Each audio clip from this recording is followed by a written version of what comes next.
Where is the wealthiest place in the world? It's not China, it's not Dubai, it's the graveyard. Because in the graveyard, you will find inventions never invented, businesses never erected, songs never sung, books never written, ideas never nurtured, people never realized. But you wanna know something else?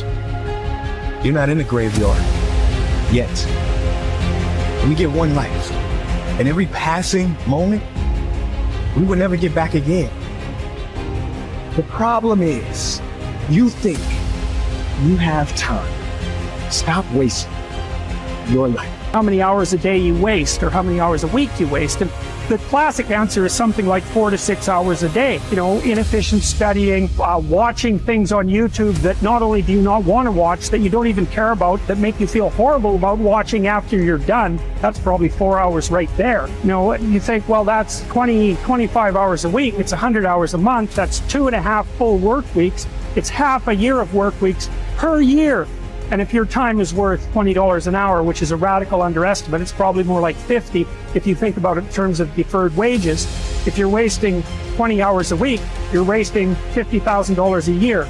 And you are doing that right now. And it's because you're young, wasting $50,000 a year is a way bigger catastrophe than it would be for me to waste it, because I'm not going to last nearly as long. And so if your life isn't everything it could be, you could ask yourself, well, what would happen if you just stopped wasting the opportunities that are in front of you? You got to be very intentional and deliberate.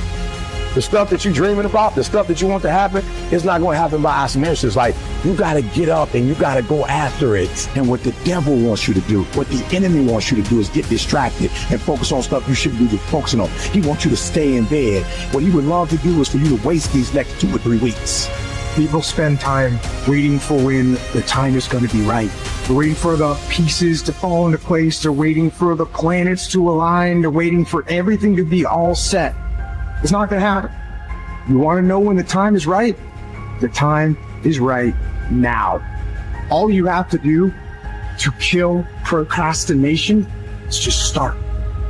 More active and commendable still is the person who is waiting for the daylight and intercepts the first rays of the sun.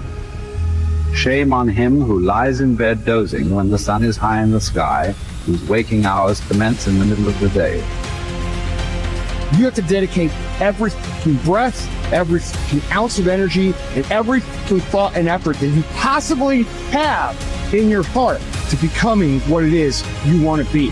Because nothing great comes from a position of comfort. Everything worthwhile, everything that is great comes from being in a position of uncomfortable. Nothing worthwhile is easy to get. Everything's going to make you uncomfortable. Get used to it. And if you can get used to being uncomfortable, your limits are non-existent. Everything strives to become all it can possibly be. And that striving to become is what discipline is all about. Disciplining ourselves to fulfill our natural potential to become all that we can be. And finally, discipline attracts opportunity. Opportunity is always looking for ambition and skill in action. Discipline taps the unlimited power of commitment. The human will in action, driven by inspiration, enticed by desire, tempered by reason, guided by intelligence, can bring you to that high and lofty place called the good life.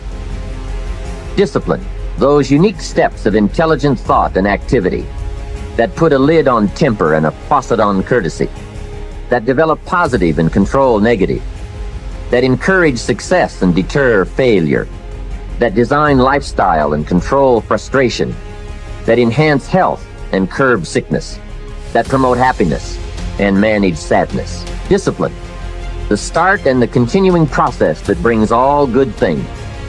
And remember, anyone can start the process. It's not if I could, I would. It's if I would, I could.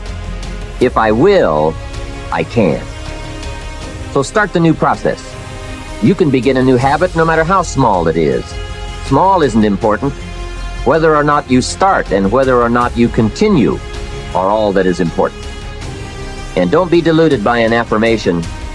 Only affirm what you are truly prepared to do. Many of us delude ourselves with our words into believing that we're making changes and making progress when in fact our daily activity is taking us in the exact opposite direction of our affirmation. Why would you walk in the opposite direction of your dreams? The man dreams of wealth and walks daily towards certain financial disaster. The man wishes for happiness and thinks the thoughts and commits the acts that take him to certain despair. So to have a prosperous life, start a prosperity plan. To become wealthy, start a wealth plan. Remember, you don't have to be wealthy to have a wealth plan. A person with no means can have a rich plan. If you are ill, start a health plan. If you don't have energy, start an energy plan. If you don't feel good, start a feel-good plan. If you're not smart, start a smart plan. If you can't, start a can plan. If you haven't, start a have plan. Anyone can, even a bad person, can start hearing good messages and reading good books. Recognize that the start of the better life, the happy life, the wealthy life, is today. This is exciting. Both the process and the result can begin today. Start the new journey today. If you think of a new idea, today is the day to begin the discipline of putting that idea into action. Set this day up as a long, busy, exciting start for your new life. Get your first book for your new library today. Begin your new practice of setting goals today. Start clearing out a drawer of your new orderly desk today. Start eating an apple a day on your new health plan today. Put some money in your new investment for fortune account today. Start reading with intensity for your new wealth of mind plan today. Write a postponed letter today. Make a delayed telephone call today. Pick up your camera and take a picture of something to start your new treasury of photographs today. Get some momentum going on your new commitment to the better life. See how many activities you can pile on in this first day. Go all out. Break away from the negative downward pull of gravity. Start the thrusters going. Prove to yourself that waiting is over, hoping is past, and that faith and action have now taken charge. It's a new day, a new beginning for your new life. With discipline, you can't believe the list of positive moves you can make in the first day of your new beginning. What have you got to lose? Only the despair and fear and guilt of the past. Only the dissatisfaction and unhappiness and lack of fulfillment of the past. Only the frustration and low self-esteem of the past. Don't let yourself forget how many doctors have died, furrowing their brows over how many deathbeds. How many astrologers after pompous forecasts about others' ends. How many philosophers after endless disquisitions on death and immortality. How many warriors after inflicting thousands of casualties themselves. How many tyrants after abusing the power of life and death atrociously, as if they were themselves immortal. How many whole cities have met their end? Haile, Pompeii, Herculaneum, and countless others.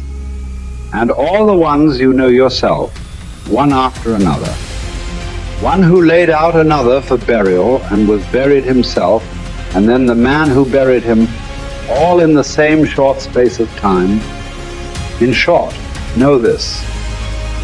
Human lives are brief and trivial. Yesterday, a blob of semen.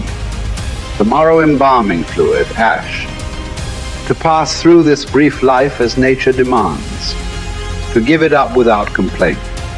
Like an olive that ripens and falls. Praising its mother, thanking the tree it grew on.